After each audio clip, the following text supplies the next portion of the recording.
अवाम के साथ किए गए वादे जो हैं वो वफा ना हो सके। जी बिल्कुल, इस वक्त की बड़ी खबर महराज मलिक के हवाले से हम आपको बताते हैं कि महराज मलिक ने अपने सोशल मीडिया हैंडल फेसबुक पर लाइव आकर इस बात का इंकशाफ किया है कि वो अब हुकूमत से अलायदगी कर रहे हैं।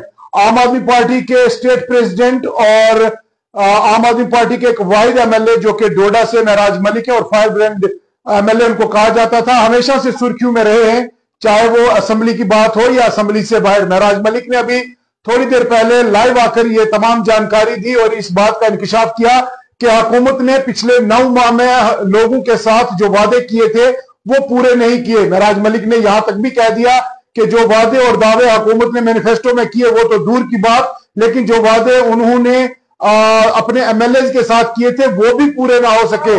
और अब जो है अवाम सवाल पूछ रही है, लेकिन हम एमएलए जो हैं अब इस तरीके से मजबूर हैं, बेबस हैं, बेसहारा हैं कि हम अवाम को जवाब तक नहीं दे पा रहे हैं। और इसीलिए महराज मलिक ने यह कहा कि मैंने ये मुनासिब जाना कि आप इस हुकूमत से अलायदगी की जाए और जो मैंने इनको समर्थन दिया था, जो मैंने इनको अपना जो कहीं ना कहीं सपोर्ट किया था, अब उस सपोर्ट को वापस ले रहा हूं। ये महराज मलिक का कहना था। और महराज मलिक के सपोर्ट को वापस लेने के बाद बहुत सारे सवाल खड़े होते हैं कि आखिर उमर अब्दुल्ला सरकार जो वादे और दावे कर रही थी, अगर उनके एमएलए उनसे खुश नहीं है तो एक आम इंसान, एक गरीब इंसान कैसे खुश होगा। सवाल सबसे बड़ा यह है कि जम्मू कश्मीर के लोगों को पिछले 10 साल के बाद अपनी चुनी हुई सरकार तो मिली, लेकिन वो इस तरीके की सरकार मिली कि शायद अब लोग ये सोच रहे हैं कि हमें अगर बीजेपी को जिताया होता तो हालात कुछ और होते। या लोग इस तरीके के अब क्या सराहियां लगा रहे हैं कि क्या महराज मलिक इंडिपेंडेंट रहेंगे या महराज मलिक बीजेपी का दामन थामेंगे। ये बातें तो अब बाद की रहेंगी, लेकिन बड़ी खबर यह है कि महराज मलिक ने अपना सपोर्ट जो नेशनल कॉन्फ्रेंस की हुकूमत को दिया था वो वापस ले लिया और बहुत सारे सवाल जो है अपने पीछे छोड़ गए हैं। महराज मलिक डोडा से नौमुंतखब एमएलए थे और उन्होंने ये बात वाजिया कर दी कि हमारे कोई भी काम नहीं हो रहे हैं, हम बेबस और बेसहारा एमएलए हैं और हमारे काम टोटली नहीं हो रहे हैं, जो हम सिर्फ अपनी तनख्वाहें ले रहे हैं। इससे पहले आपको याद होगा कि मैंने खुद जाती तौर पर एक खबर चलाई थी जिसमें यह कहा था कि जनाब ये एमएलए जो हैं सिर्फ अपने प्रोटोकॉल के लिए एमएलए बने हैं और सिर्फ अपनी गाड़ी और अपनी एक रेड लाइट के लिए एमएलए बने हैं और अपनी तनख्वाहों के लिए। और आज उन्हीं बातों का इंकशाफ महराज मलिक ने भी किया और उन्होंने ये कहा कि हम सिर्फ अपनी तनख्वाहें ले रहे हैं, बाकी आवाम का कोई काम नहीं हो रहा है। बिल्कुल वाज़ेह तौर पर महराज मलिक ने यह बातें की। दाऊद, क्या समझते हैं आप, एक बड़ा फैसला है क्या? इनके जाने के साथ कुछ और चेहरे भी होंगे जो नेशनल कॉन्फ्रेंस के इत्तेहाद को खैराबाद कहना चाहेंगे? देखिए राइल, बिल्कुल अगर हम महराज मलिक की बात करते हैं, उनकी आवाज में हर बार कुछ ना कुछ ऐसा एक बात आती है जो वो एक सुर्खियां बनती है। जिस तरीके से महराज मलिक ने मौजूदा सरकार पर काफी ज्यादा इल्जाम लगाए और ये बात साफ कर दी कि मौजूदा सरकार जो है वो फेल हो चुकी है, वो खाली अपना एमएलए के भी काम नहीं कर पाती, तो इससे एक बात साफ जाहिर होती है। क्योंकि महराज मलिक ने सोशल नेटवर्किंग साइट पे आके इस बात का खुले तरीके से इंकशाफ किया कि मौजूदा सरकार को जो महराज मलिक ने सपोर्ट दिया था, अब जब महराज मलिक से लोग सवाल पूछते हैं, लोग डिमांड्स रखते हैं, तो मौजूदा सरकार या महराज मलिक के पास उन सवालों के जवाब नहीं। तो दाऊद, मैं आपको रोकना चाहूंगा। एक एमएलए थे कश्मीर के, उन्होंने बाज़ाब्ता तौर पर ज़राए इब्लाग के नुमाइंदों से बात करते हुए ये कहा कि हम बेबस हैं, हमारे हाथ में कुछ भी नहीं है। तो फिर लोगों का मैंडेट जो है वो तो जाया हुआ।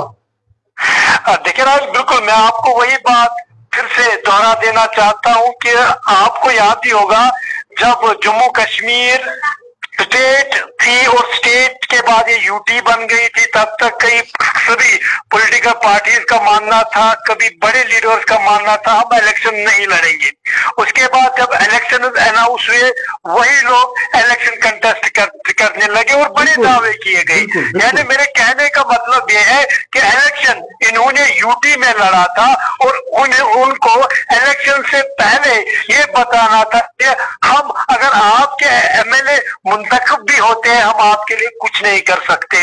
लेकिन जब इलेक्शन में कैंपेन चलाई गई, बड़े दावे किए गए, नौकरियों को लेके दावे किए गए, बिजली को लेके बात की गई, रिजर्वेशन को लेके बात की गई, या दीगर जितने भी और मसाइल है, डेवलपमेंट है या दीगर हेल्थ की अगर हम बात करते हैं उनको लेके बात की गई, लेकिन जब इलेक्शन जीतते हैं और अब बोलते हैं कि हम बेबस हैं, तो जाहिर आप समझ सकते हो, क्योंकि एक सियासतदान को पता होना चाहिए, जैसे कि एक डॉक्टर को पता है कि सर्जरी से पहले कितना एनेस्थीसिया देना है, वैसे ही एक सियासतदान को पहले से ही पता था कि अगर वो यूटी में एमएलए बनते हैं तो उनके पावर्स क्या है।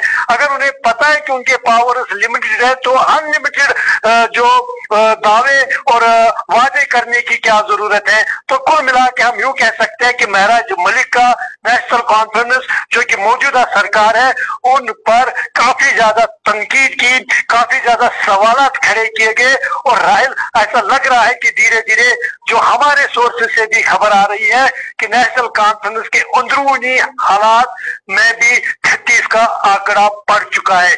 यह कश्मीर टाउन की सबसे बड़ी न्यूज मैं आपको बता रहा हूं, नेशनल कॉन्फ्रेंस के दरमियान दरार भी बढ़ चुकी है जो हमारे सोर्सेज बता रहे हैं। हालांकि आज जो अपनी पार्टी के इकलौते उम्मीदवार महराज मलिक ने नेशनल कॉन्फ्रेंस को अपना सपोर्ट वापस ले लिया, क्या इसके बाद दीगर एमएलए जिनका ताल्लुक नेशनल कॉन्फ्रेंस से है वो ऐसा करते हैं, वो फिलहाल आने वाला वक्त बताएगा।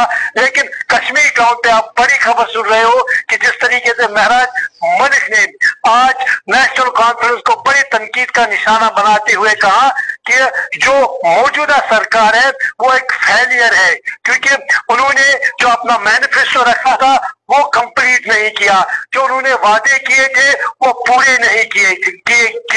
तो जाहिर सी बात यह है कि आने वाले वक्त में आपको और एक डेवलपमेंट इन चीजों को देखने को मिलेगी। अब फिलहाल नेशनल कॉन्फ्रेंस की जानिब से क्या रिस्पॉन्स आता है वो फिलहाल आने वाला वक्त बताएगा।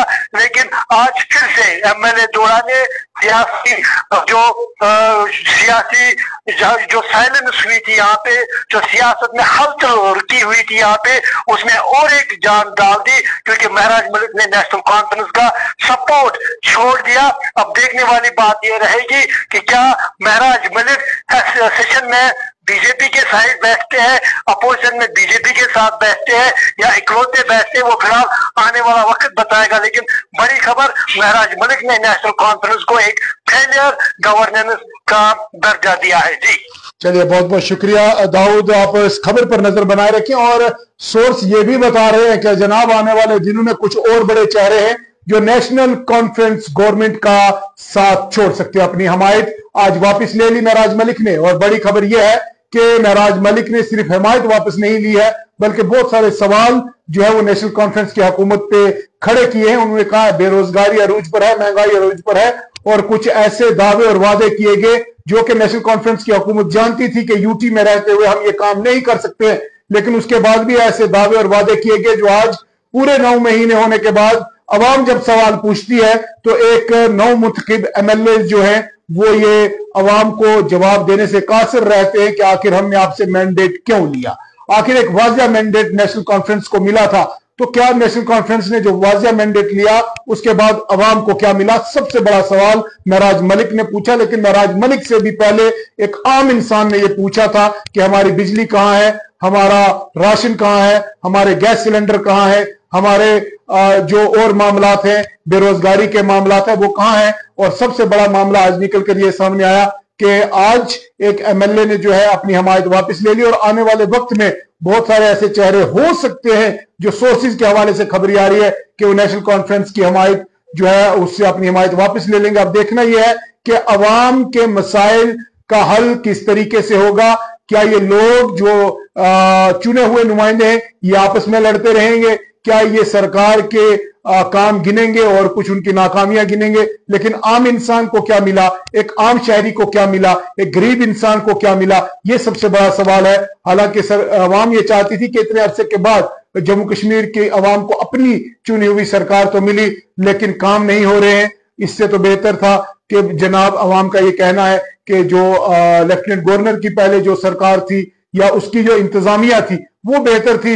लेकिन अब सरकार बन चुकी है, लेकिन लोगों के मसाइल जूं के तू हैं, कोई मामला हल नहीं हो रहा है। एक बिजली का ट्रांसफार्मर, 4 पोल नहीं मिल सक रहे हैं, तो मुझे बताइए कि ये अवाम और क्या उम्मीद लगाएगी। महराज मलिक का ये बड़ा फैसला है। अब आने वाले दिनों में और क्या कुछ मामला निकल कर सामने आते हैं।